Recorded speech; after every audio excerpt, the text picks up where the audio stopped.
Evening dear friend. Dear friend, बात करेंगे Nifty 50 से। और बहुत ध्यान से मेरी बातों को समझना कि क्या हो सकता है मार्केट के अंदर, क्या एक्सट्रैक्चर बन रहे हैं। ठीक है ना। तो मैं स्टार्ट करूंगा, देखिएगा।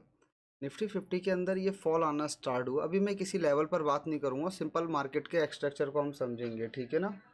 और यहाँ से फॉल आना स्टार्ट हुआ, मार्केट ने अगेन ऊपर जाना स्टार्ट किया, एक हायर लो बनाया। ठीक है ना। तो देखिए, फर्स्ट हायर लो ये हो गया, सेकंड ये हो गया, फिर मार्केट ने एक लो लगाने की कोशिश की, फिर एक हायर लो बनाया मार्केट ने। ठीक है ना। और फिर उसके बाद मार्केट फॉल किया, एक लो ये बनाया। बट ये जो लो बना, इस लो को इसने ब्रेकआउट कर दिया। ठीक है। उसके बाद मार्केट ने फिर ऊपर गया, फिर हायर लो बनाया, फिर मार्केट नीचे आया, बट इस लो को ब्रेकआउट नहीं कर पाया। ठीक है ना। तो मार्केट ने लोअर लो बना दिया। फिर मार्केट ऊपर निकला, फिर मार्केट ने हायर लो बना दिया। मार्केट फिर नीचे आया, फिर मार्केट ने लोअर लो बना दिया। और फिर उसके बाद मार्केट ने अप मोमेंटम जाने की कोशिश की, फिर मार्केट ने हायर लो बना दिया। अब अगर आप देखेंगे तो मार्केट के अंदर ये एक ट्रेंड लाइन बन रहा है। ठीक है ना। कंप्लीटली। अब हम बात करेंगे कि क्या हो सकता है। ठीक है ना। थोड़ा सा मैं आपको प्लेन चार्ट पर समझाने की कोशिश करूंगा, उस चीज़ को आप समझिएगा। ठीक है ना। देखिए, यहाँ से बायर आया, मार्केट में बायर आया, ये प्रॉफिट बुकिंग हुई। उसके बाद मार्केट के अंदर एक पंप आया। पंप आने के बाद ये वाला सेलर दोबारा से इंटरेस्टेड हुआ। ठीक है। ये सेलर जब दोबारा से इंटरेस्टेड हुआ तो मार्केट का ये लो ब्रेकआउट हुआ, मतलब बायर सेलर में अभी भी पावर थी जो ये लो को ब्रेकआउट कर पाया। मार्केट ने फिर ऊपर साइड में पंप दिखाया, बट बायर में अभी भी इतनी ताकत नहीं है कि वो इस हाई को ब्रेकआउट कर सके। फिर मार्केट ने ब्रेक डाउन साइड का मोमेंटम दिखाया, फिर लो ब्रेक कर दिया। ठीक है। फिर अगेन ऊपर गया मार्केट, फिर इस हाई को ब्रेकआउट नहीं कर पाया। फिर मार्केट ने क्या किया, नीचे आया, इस लो को ब्रेकआउट नहीं कर पाया। ठीक है। और फिर मार्केट ने ऊपर जाने की कोशिश की, अगेन इस हाई को ब्रेकआउट नहीं कर पाया मार्केट। अब मार्केट के अंदर ये एक्सट्रैक्चर बन रहा है। तो ऐसी कंडीशन में क्या हो रहा है, बायर जो है ना एग्जॉक्स हो रहा है। अगर बायर के अंदर पावर हुआ और ये ट्रेंड लाइन के ऊपर निकला बायर, इस तरह से अगर बायर ऊपर निकला तो एक बहुत अच्छा बुलिश मोमेंटम देखने को मिलेगा हमें। ठीक है ना। बट ऐसी कंडीशन में क्या है कि ये जो दो लो है ना, ये वाले जो दो लो हैं, यहाँ पर जो है सेलर के अंदर पावर नहीं था जो ब्रेकआउट कर पाए। तो हो सकता है मार्केट के अंदर एक बुलिश मोमेंटम बन जाए।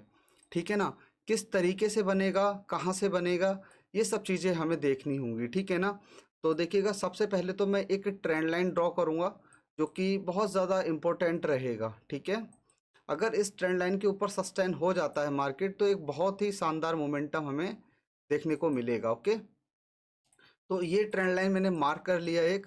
अब मैं क्या करूँगा, एक यहाँ पर सपोर्ट मार्क करूँगा, जो कि सपोर्ट आ रही है 25,400 के आसपास। ठीक है ना। 25,400 का एक सपोर्ट मार्क करूँगा। ठीक है। बस इस बीच में ही हमें ध्यान देना है कि मार्केट के अंदर क्या एक्सट्रैक्चर बन सकता है। ठीक है ना। देखिए, ये 15 मिनट का टाइम फ्रेम है। इस बीच में ये जो 100 पॉइंट की रेंज है, इस बीच में थोड़ा सा सेफली ट्रेड कीजिएगा, क्योंकि मार्केट ने ये रेंज बनाकर ऊपर साइड में ब्रेकआउट किया है। ठीक है ना। तो अगर मार्केट के अंदर ये लाइन ब्रेकआउट हो जाती है, ट्रेंड लाइन ब्रेकआउट हो जाती है और रिट्रेसमेंट करती है, तो ईजिली आपको 25,700 और 25,700 के बाद 25,800 के लेवल्स देखने को मिल जाएंगे। ठीक है ना। तो इस चीज़ का ध्यान रखना। और अगर मार्केट इस ट्रेंड लाइन के नीचे आ जाता है, 25,800 के नीचे आ जाता है, तो मार्केट रिट्रेसमेंट करके सीधे 25,200 के लिए निकलेगा। ठीक है। बट ये सीधे नहीं होगा, थोड़ा सा पुल बैक लेगा, फिर उसके बाद नीचे आएगा। ओके। और फिर हमें जो हमारा बड़ा एक गैप अप था वो भी हमें फिल होता हुआ नज़र आएगा, जो कि आप देख पा रहे होंगे काफ़ी बड़ा गैप अप हुआ था। ये वाला जो गैप होगा ना, ये फिल होता हुआ हमें नज़र आएगा। ठीक है। तो ध्यान दें थोड़ा सा कि अगर मार्केट के अंदर बड़ा गैप अप बड़ा गैप डाउन हो जाता है ना, तो ये सिनेरियो चेंज हो जाता है। अगर बड़ा गैप अप हो गया तो बायर एक्टिव हो जाएगा और मार्केट को अप साइड में पंप करेगा। ठीक है ना। हम छोटे टाइम फ्रेम पर चलेंगे, 5 मिनट के टाइम फ्रेम पर, और वहाँ समझने की कोशिश करेंगे कि क्या लेवल्स हो सकते हैं, किस जगह से जो है हमें एक अच्छी बाइंग अपॉर्चुनिटी देखने को मिल सकती है। ठीक है ना। सिंपल सा आप समझ जाइएगा कि अगर मार्केट 25,650 के ऊपर निकल गया, 25,650 के ऊपर निकल गया, तो सॉरी 25,550 के ऊपर निकल गया, तो एक हमें अप साइड का मोमेंटम देखने को मिलेगा। ठीक है ना। मार्केट मानिएगा कि इसके ऊपर गैप अप हो जाता है और सस्टेन रहता है, रिटेस्टमेंट करता है और निकलने के बाद पुल बैक करता है, तो फिर आपको 25,800 के लेवल्स देखने को मिल जाएंगे बहुत ईजी। ठीक है ना, ये मोमेंटम बहुत फास्ट होगा। बड़ा गैप अप हो जाता है तो बायर एक्टिव हो जाएगा। बड़ा गैप डाउन हो गया 25,400 के नीचे, जब तक अब मार्केट नहीं आ जाता, जब तक सेलिंग नहीं आएगी। ये चीज़ आप मान के चलिएगा। 25,400 के नीचे आने के बाद मार्केट सस्टेन हो जाता है, रेंज बना लेता है, ब्रेकआउट करता है, तब एक हमें डाउन साइड का मोमेंटम बहुत अच्छा देखने को मिलेगा। ठीक है ना, अब अपसाइड में जब मार्केट जाता है तो रेंज बनाकर ही जाता है।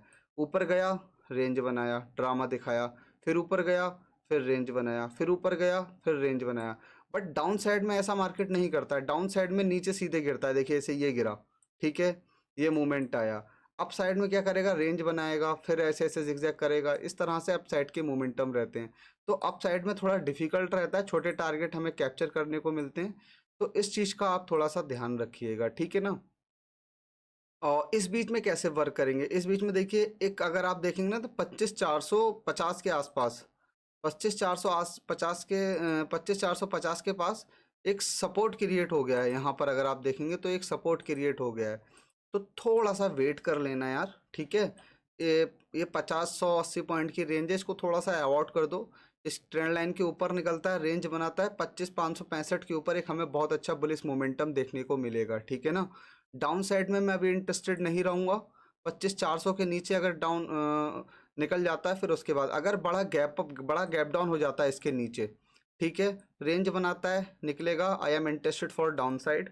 ओके, और देन अगर मार्केट के अंदर गैप अप हो जाता है, गैप अप हुआ, गैप अप होने के बाद अगर मार्केट इसके अंदर आ जाता है, बड़ा गैप अप हो जाता है 25,600 100-200 पॉइंट का, रेंज बनाता है, तो फिर डाउन साइड का मोमेंटम हमें देखने को मिल जाएगा। ठीक है, ज़्यादा बड़ा गैप अप नहीं होना चाहिए, माइनर सा गैप अप हो, स्ट्रेंड लाइन के ऊपर गैप अप हो, रेंज बना ले और रेंज को ब्रेकआउट करेगा तो एक अपसाइड का मोमेंटम हमें देखने को मिल जाएगा बहुत ईजी। ठीक है ना, ज़्यादा डिफिकल्टी नहीं होगी, फ्लैट ओपनिंग में कुछ नहीं रहेगा। इसको जब तक ये रेंज ब्रेकआउट नहीं होगी कोई अच्छा मोमेंटम देखने को नहीं मिलेगा। 25,550 और 25,400, ये 150 पॉइंट की जो रेंज है, ये बहुत ज़्यादा परेशान करने वाली रेंज है। ठीक है ना, बस इतना ध्यान रखिएगा। बाकी मैं टेलीग्राम चैनल पर आपकी हेल्प करता रहूँगा, ज्वाइन कर लीजिएगा। Okay, thank you so much.